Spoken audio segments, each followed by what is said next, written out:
Hi, I'm Katie. Welcome to my new series, Christian Vegan. I thought before we go any further, it would be very important to define the term Christian Vegan. And in order to do that, we're going to have to separate the two words, Christian and vegan. And believe it or not, there is a lot of confusion on the definition of both of these words. So let's go ahead and define those and the implications of what that definition is. I also want to mention that a lot of people will be wearing these terms as a label to define themselves. And I really want to impress upon you that a label does not define you as a person. You've got such a full spectrum of personality traits that one label just cannot say, boom, that's who that person is, because there's so much more to you than that. And we all know that deep down inside. We all know we wear different hats, have different responsibilities, and different stages in our lives. So it's important to wear labels that you are proud of, proudly, but also to remember that that doesn't fully define you and it doesn't fully define the person that you're talking to. So be open to that. All right, let's start with the term Christian. Now, Webster's actually has added to the confusion of this by offering several different definitions. One of them is a person who professes belief in the teachings of Jesus Christ. That one's pretty close to being spot on, but it also talks about people who consider themselves to be part of a denomination of a church that describes themselves as Christian. This has added to a lot of confusion. People think that they are born into a Christian family means that they are now Christian, or because they go to a church, they're Christian, or because they're not this, they must be Christian, or because they're American, they must be Christian. Can you see where all the confusion is coming in? So let's be very specific about where this word actually came from.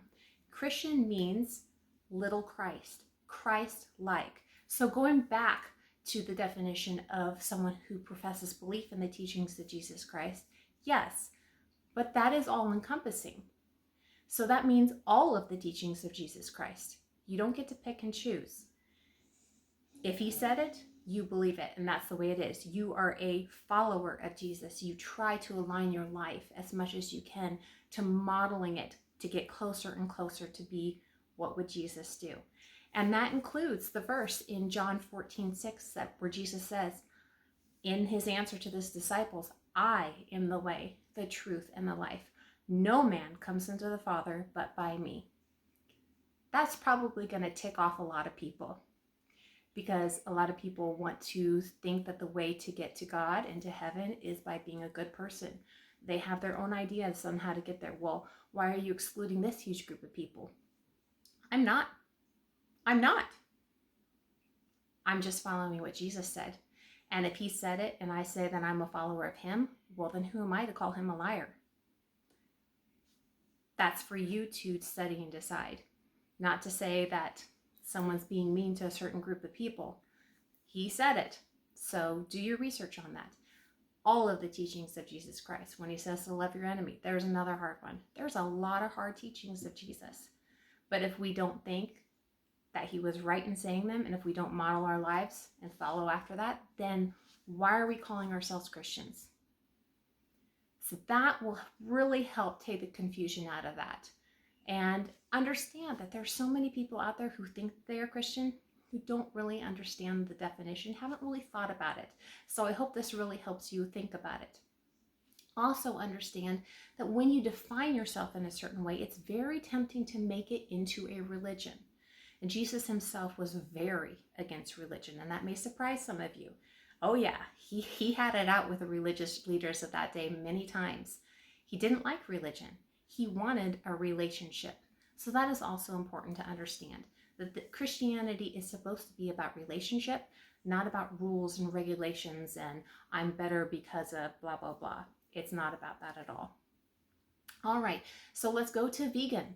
Now, vegan isn't a religion, but some people have kind of made it so strict that it is like that, and they blackball people and turn people away from veganism because they are so strict and they want everybody to be perfect.